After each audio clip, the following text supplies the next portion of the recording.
Hello viewers. आज मैं आपको ऋषि पंचमी की कहानी सुना रही हूँ। यह त्योहार भादवे महीने की शुक्ल पक्ष की पंचमी को मनाया जाता है, यानी गणेश चतुर्थी के अगले दिन पंचमी आती है, उसको मनाया जाता है। इस त्योहार को भाई पांचम भी कहा जाता है।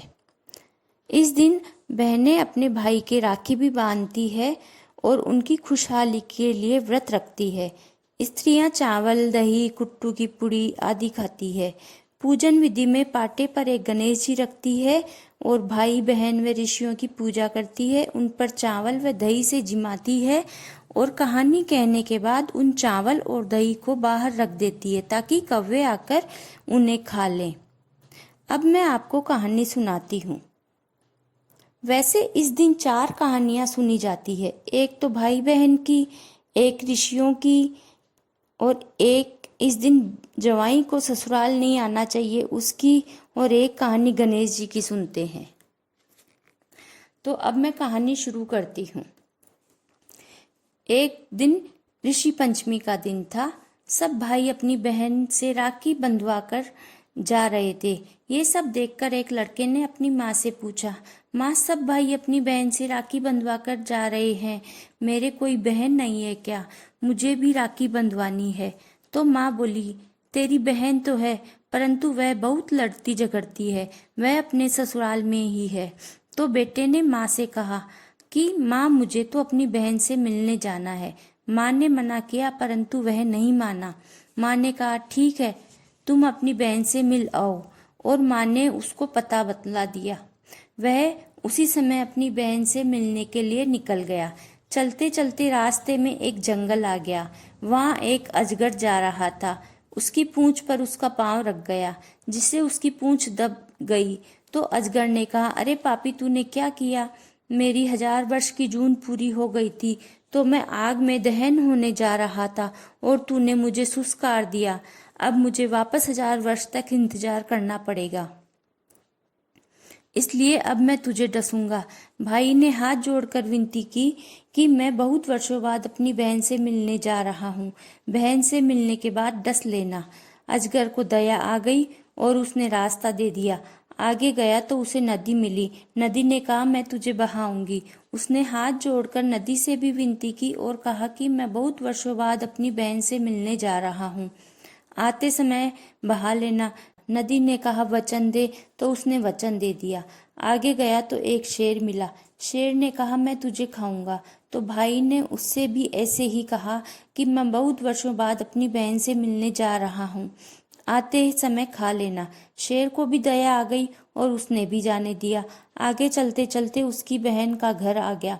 दरवाजे पर खड़ा वह बहन को आवाज दे रहा था, परंतु बहन ने उसकी तरफ देखा ही नहीं। तो भाई ने सोचा, मेरी माँ ठीक ही कहती है, इसने तो मेरी तरफ ध्यान ही नहीं दिया। वह मुड़कर वापस जाने लगा तो बहन ने पुकारा और बहुत खुश होकर कहा कि आ भाई, बैठ, घर पर सब कैसे हैं? तब भाई अंदर आया और बोला कि सब ठीक है, परंतु मेरे आते ही तू मुझसे कैसे नहीं बोली? तब बहन ने कहा कि सूत काटते समय वह टूट गया था और मैं उसे जोड़े बिना उठ नहीं सकती, क्योंकि उसको जोड़े बिना उठना अपशकुन होता है, इसलिए मैं नहीं उठ पाई। फिर दोनों भाई बहन ने बहुत बातें की। बहन से भाई ने राखी बंधवाई। फिर बहन ने कहा कि अब मैं खाना बनाकर लाती हूँ। वह भागी भागी पड़ोसन के घर गई और उससे पूछा कि सबसे प्यारा पावना घर में आए तो उसके लिए क्या बनाना चाहिए? तो पड़ोसन ने कहा कि घी में तो चावल बना ले और तेल में चोखा लीप ले। घर आकर उसने ऐसा ही किया। अब ना तो घी में चावल सीजे और ना ही तेल में चोखा सूखे। इंतजार करते करते भाई ने बहन से कहा कि बहुत जोर से भूख लग रही है बहन। इस पर बहन को चिंता हो गई। वह दौड़ी दौड़ी पड़ोसन के पास गई और सारी बात बताई। तो पड़ोसन ने कहा, मैं तो मजाक कर रही थी, पानी में तो चावल उबाल ले, खूब सारा घी बुरा डालकर भाई को खिला और पीली मिट्टी से चोखा लीप। उसने आकर ऐसा ही किया। अब चावल भी बन गए और चोखा भी सूख गया। बहन ने भाई को बड़े प्यार से खाना खिलाया। भाई ने कहा, बहन, सुबह जल्दी जाऊंगा, और फिर सो गया। दूसरे दिन बहन ने जल्दी उठकर अंधेरे में ही भाई के लिए लड्डू बांध कर रख दिए और एक लड्डू अपने बच्चों के लिए रख लिया। बहन ने भाई को लड्डू दे दिए, कहा कि रास्ते में भूख लगे तब खा लेना, और भाई को विदा किया। जब सुबह बच्चे जगे तो माँ से कहा, मामा को जो आपने बांध कर दिया है वो हमें भी दो खाने के लिए। माँ ने जैसे ही बच्चों को लड्डू देने लगी तो देखा कि ये तो नीले हो गए। उसने सोचा इसमें तो अंधेरे में सांप पिस गया। उसने उन लड्डुओं को मिट्टी में गाड़ा और दौड़कर भाई के पास जाने लगी। बीरा रे करती रही। बहुत देर तक दौड़ती रही तो एक पेड़ के नीचे उसका भाई बैठा दिखा। भाई ने देखा तो बोला, बहन क्या हुआ? बहन ने कहा, मैंने जो लड्डू तुझे खाने को दिए थे वो तूने खाई तो नहीं? भाई ने कहा, नहीं, ये पेड़ पर टंग रहे हैं। उसने वो लड्डू लेकर खड्डा खोद कर गाड़ दिए और बहन बोली कि मैं तो तुझे गलती से मेरे हाथों ही मार देती। उन लड्डुओं में तो मुझसे अंधेरे में सर्प पिस गया। तो भाई उदास होकर बोला, तू मुझे किस किस से बचाएगी? मैं तो बहुत लोगों को वचन देकर आया हूँ। और रास्ते की सारी बात बहन को बता दी। बहन बोली, ये बात है तो मैं तेरे साथ जरूर चलूंगी। भाई ने बहुत मना किया कि घना जंगल है, तू रहने दे, परंतु बहन नहीं मानी और बोली, एक बार वापस घर चल। दोनों भाई बहन वापस घर आ गए। बहन ने नदी के लिए पीला पटोला का बेस लिया, शेर के लिए एक बड़ा सा मांस का टुकड़ा लिया, अजगर के लिए दूध का प्याला लिया और सुगंधित फूल लिए और पड़ोसन को बोली कि पालने में मेरा बेटा सो रहा है, तू घर और बच्चों का ध्यान रखना, मैं भाई के साथ जा रही हूँ। दोनों चलते चलते आगे आए तो नदी ने उनका रास्ता रोक लिया और कहा कि मैं तुझे बहाऊंगी। बहन ने पीला पटोला का बेस देकर प्रणाम किया तो नदी ने रास्ता दे दिया। आगे शेर मिला तो शेर को मांस का टुकड़ा दिया तो उसने भी रास्ता दे दिया और कहा, जाओ।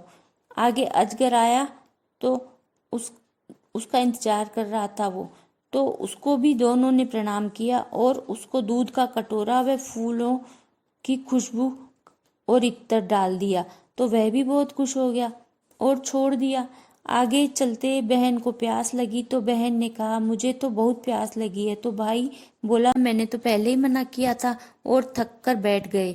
इतने में ही बहन को एक झोपड़ी दिख गई। बहन ने भाई से कहा, तू यहाँ पर बैठ, मैं देख कर आती हूँ।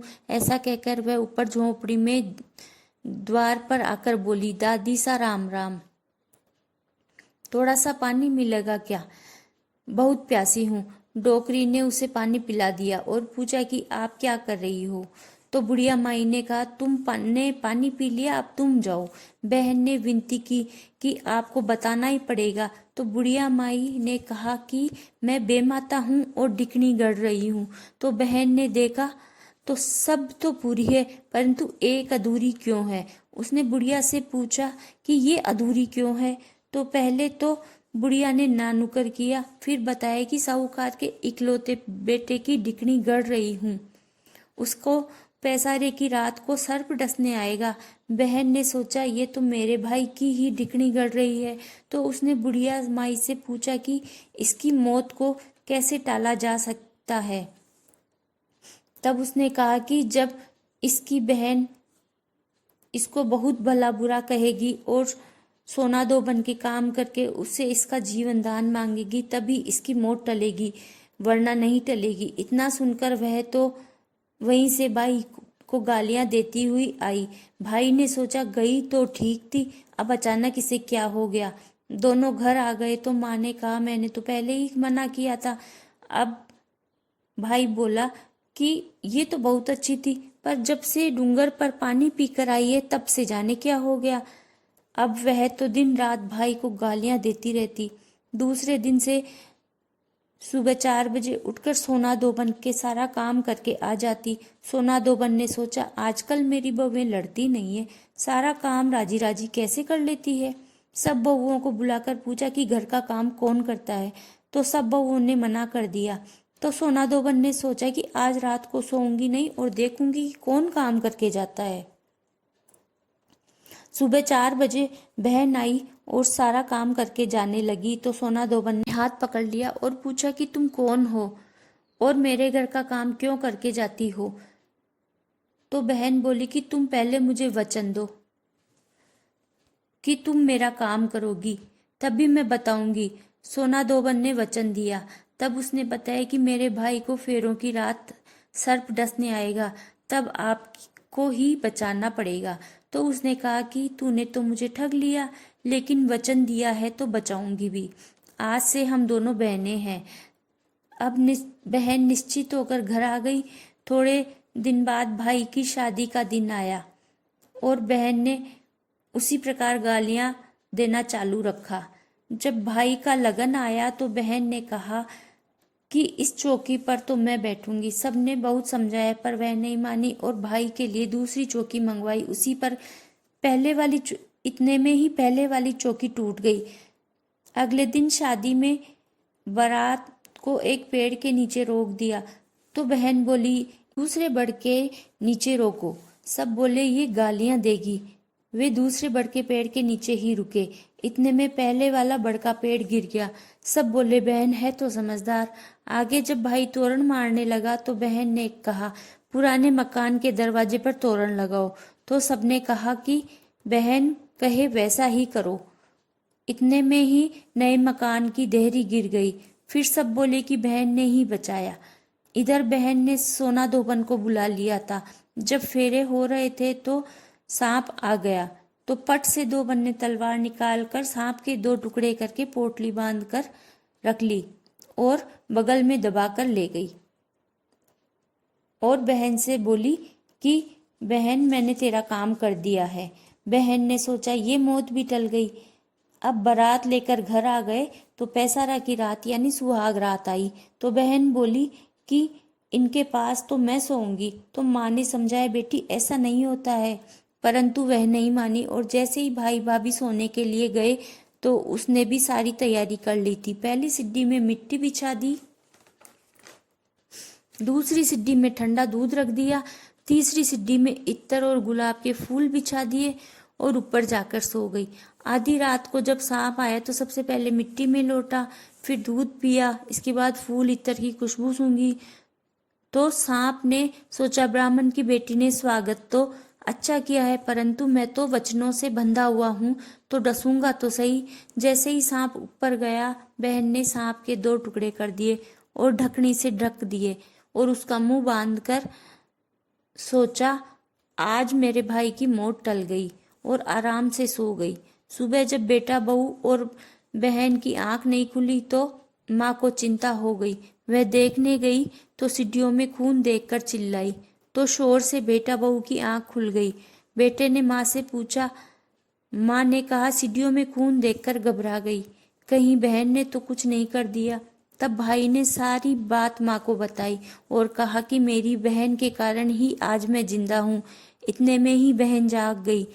तब बहन ने कहा कि मैंने भाई के प्राणों की रक्षा के लिए ही भाई को इतने दिन गालियां दी थी। तब बहन ने कहा कि मैंने भाई के प्राणों की रक्षा के लिए ही भाई को इतने दिन गालियां दी थी।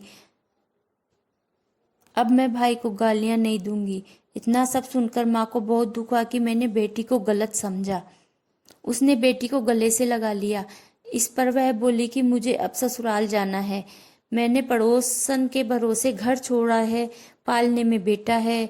माँ ने खुशी से कहा ठीक है, इतनी जल्दी में विदा के लिए साड़ियों के साथ क्या दूं, सूझा नहीं। ये सोचकर उसने बहू के पियर से आया हुआ केल्डा था वही दे दिया और विदा किया। अब वह केल्डा सोने के गोबर करता। तो बहन पैसे वाली हो गई। तो यह खबर जब उसकी भाभी को पता चली तो उसने जिद करके वापस केल्डा मंगवाया और बहू ने अंदर लाकर उसको बांध दिया। अब वह केल्डे ने गोबर से पूरा घर सड़ा दिया, जिससे बहू परेशान हो गई और बोली कि इसको मेरी ननद को वापस दे दो। तब उसने अपनी पत्नी से कहा कि उसने बिना स्वार्थ के अपने भाई की रक्षा की, इसलिए भगवान उस पर प्रसन्न हुए। ऐसा कहकर भाई ने वापस बहन को केल्डी दे दी। हे भगवान, जिस प्रकार उसके भाई की रक्षा की, उसी प्रकार सबके भाइयों की रक्षा करना। कहानी कहने वाले, कहानी सुनने वाले और हुकारा बढ़ने वालों के सबके भाई बहनों में यूं ही प्यार बनाए रखना।